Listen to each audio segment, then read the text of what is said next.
This is coffee number 5. I'm your host, Lara Schmoisman. Welcome back to coffee number 5. When I moved to the United States, I had such a culture shock in many regards.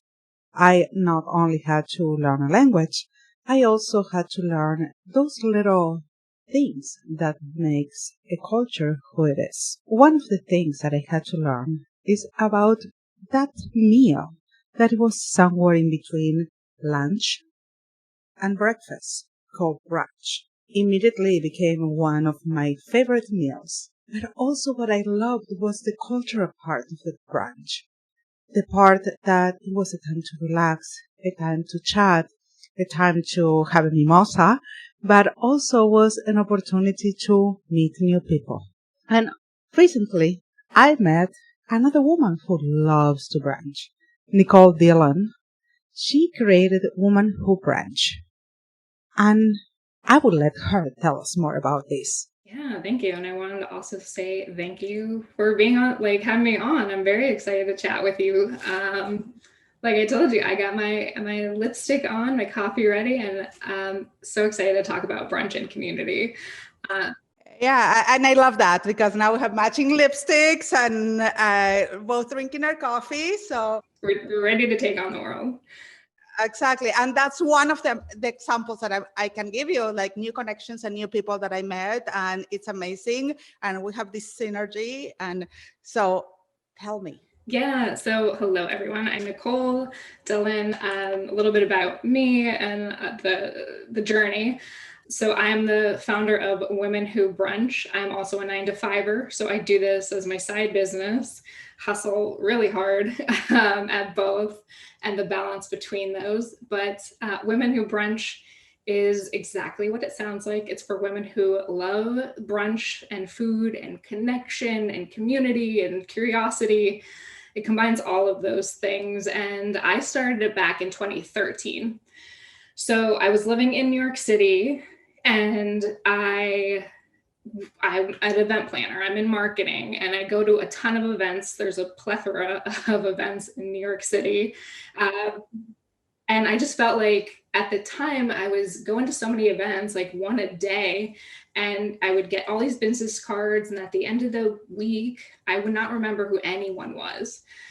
And so that's where it kind of started. So it was also in 2013 when Sheryl Sandberg, the COO of Facebook, her book Lean In came out. So it was this really mix of empowerment and breaking the glass ceiling and women initiative. Like that whole conversation was really being a buzz. So it was this mix of like, yeah, women, and then also like I crave connection and community. I mean, New York City there's millions and millions of people and you just kind of feel lost in it all. And especially like as an adult, it's super hard to make new friends. And of course, brunch is such a lifestyle in New York City. So I wanted to combine all of these things. And that's when I started Women Who Brunch. So with the events themselves, we keep them really intimate. So I cap them at about 10 to 12 women. So it's a really unique, intimate.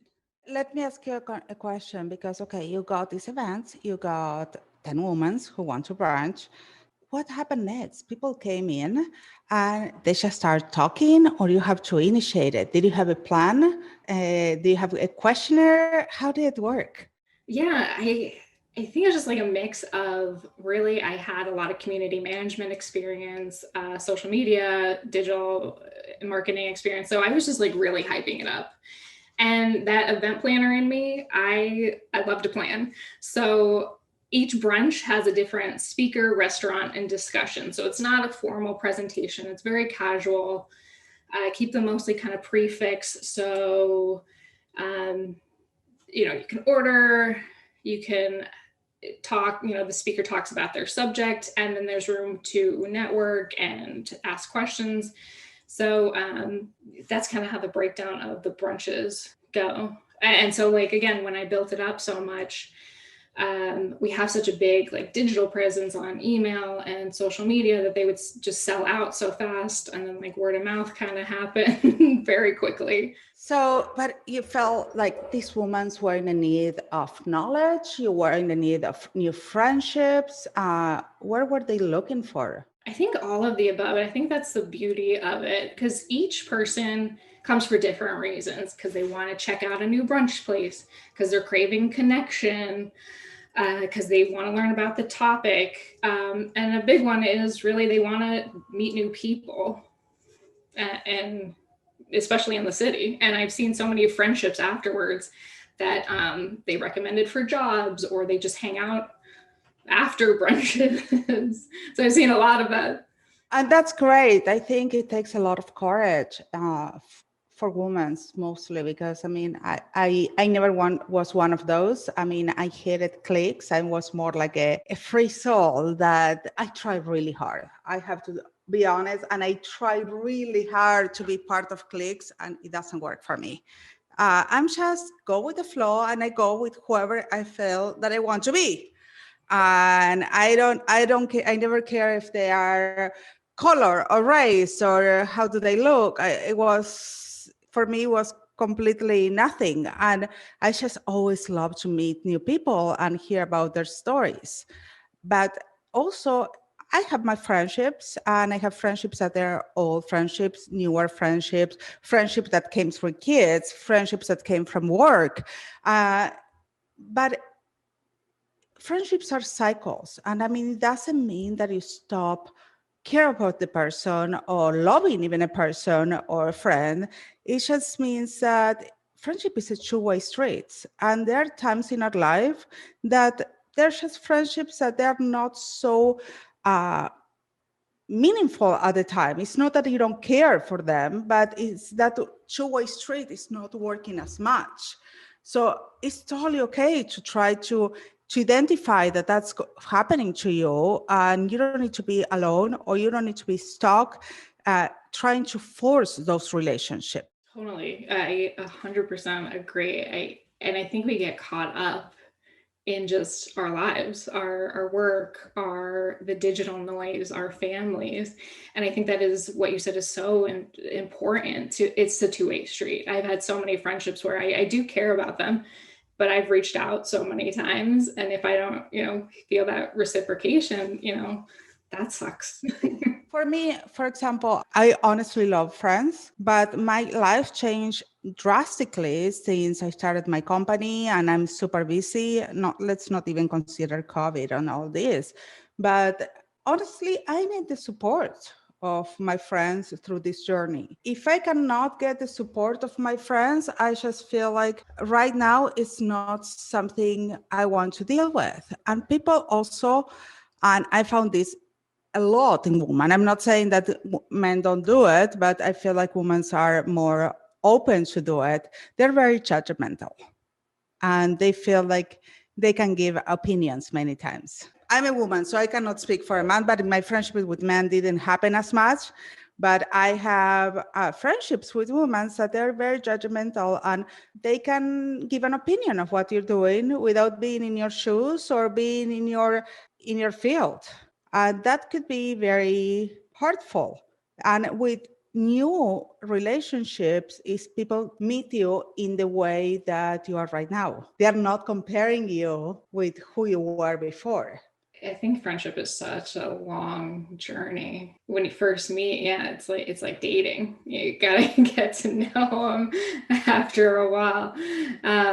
I say to my clients always, like, I always compare my clients with dating at the beginning. I say, well, we are dating, it's a relationship. I will never know what you like or what you don't like if you don't tell me. And with friendship, it's the same. You need to be open and get to know each other and see what you have in common and what you don't. Yeah, and I think that also reminds me of this just digital culture of social media. I think a huge chunk of it stems from that as well. Of we feel like we have these platforms, and I almost sometimes we forget how to communicate and have that human behavior inside of us to us. Like I don't, if someone comes to my page and is saying like nasty things, like that's like someone coming to your home, like, and saying they don't like that's their value. Yeah. Yeah, or people depending on how many likes they have, or how many followers they have. It's their value, and it's not. I prefer to have a lot less followers, but followers or friendships that they communicate and engage. I prefer that than the like, to be honest, because that's what is real. Truly. And I've seen that so much recently. I mean, COVID, there's a lot of ups and downs and positives, but I tested out so many things where I was not ever camera facing, and I put myself out more. And even recently, like I think of things that really resonate with me, and I'm always still like, should I post it? And it's always like the ones that do so well, but it's like relatable. And I think we have to also get back to that side of it on the digital side. Yeah, but also at the same time, there is like, I feel like a lot of the posts out there are being, people think too much what to post in many regards. And we're losing that rawness or being real. So I always say, even to my clients and to myself, you are in marketing like me, and we know that we need to have a brand and the branding, and you need to be true to your brand and keep it throughout all the platforms. But at the same time, you need to be a brand that you feel comfortable. If you're forcing your message and you think too much to the message, it's not real anymore as a personal brand. Totally. And I get stuck on it all the time still. It is such a practice. So how do you get out of that? I think it's just really surrounding myself, I guess, with other social media people that really do it as well. You are, it's like that quote, you're like, you are the 5 people you surround yourself with. It's surrounding yourself with other like-minded people. And I get that drive from those. So if I see other people doing, I feel more empowered to do it myself. I think that's what it is for me. Yeah, I mean, it is. And at the same time, are you comparing yourself with other people out there in social media? Or you're trying just to read them as inspiration? Because how do you draw the line there? Totally. I do it all the time. It's bad. It's hard. I think it was more present at the beginning of COVID, where I'm just like, what do I even do? What do I even want to do? Because it's my brunches were in person. And kind of what's next, especially with I have such limited time being a 9-to-5er. So I would pull and compare myself to other communities, but I think I have to just stop and always remind myself of I'm only one of me. I'm a unique person. I have my own unique story to share. And I have to keep reminding myself of that. What someone else is doing, like I can't always be worried about what this person is doing, or I'll also never get anything done, and just have to remind myself of my story, I think. For me, a turning point was like to decide that people are not competition. I honestly believe that there is no competition.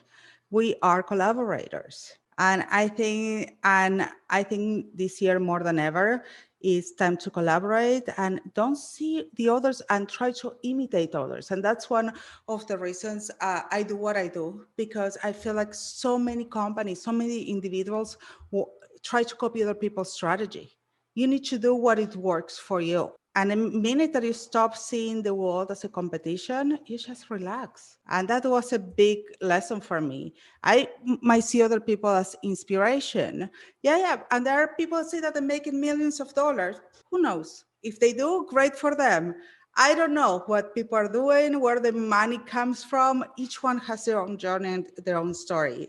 And I think the moment that you make peace with that, you are in a much better place. No, that's a great point. And totally. I've done so much of that, especially even last year, of collaborating with so many people in other communities. I will always try to support other like women communities when they reach out. No, that's an excellent point. So you still have your 9-to-5, Mm-hmm. and you have Women Who Brunch, and you have your podcast, and what else? What's next for you? I have no idea.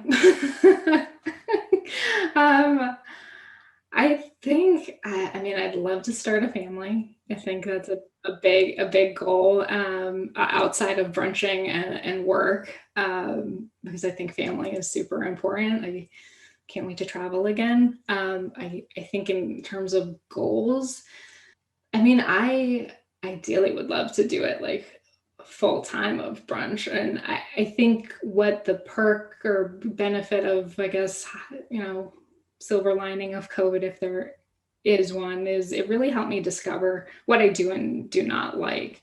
So I felt like I really gave it last year a lot of testing.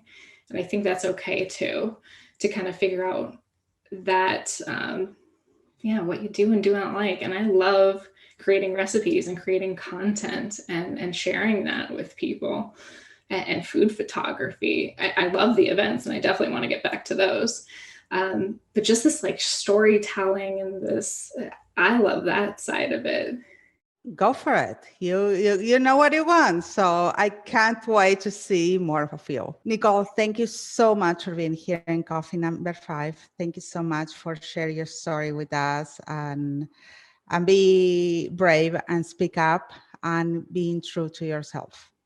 Yeah, thank you for having me. Thank you for joining us. If you like the show, remember to leave a review. I will really appreciate it. If you want to know more about marketing and myself, follow me on Instagram. My handle is Lara Schmoisman. Was so good to have you here today. See you next time. Catch you on the flip side. Ciao, ciao.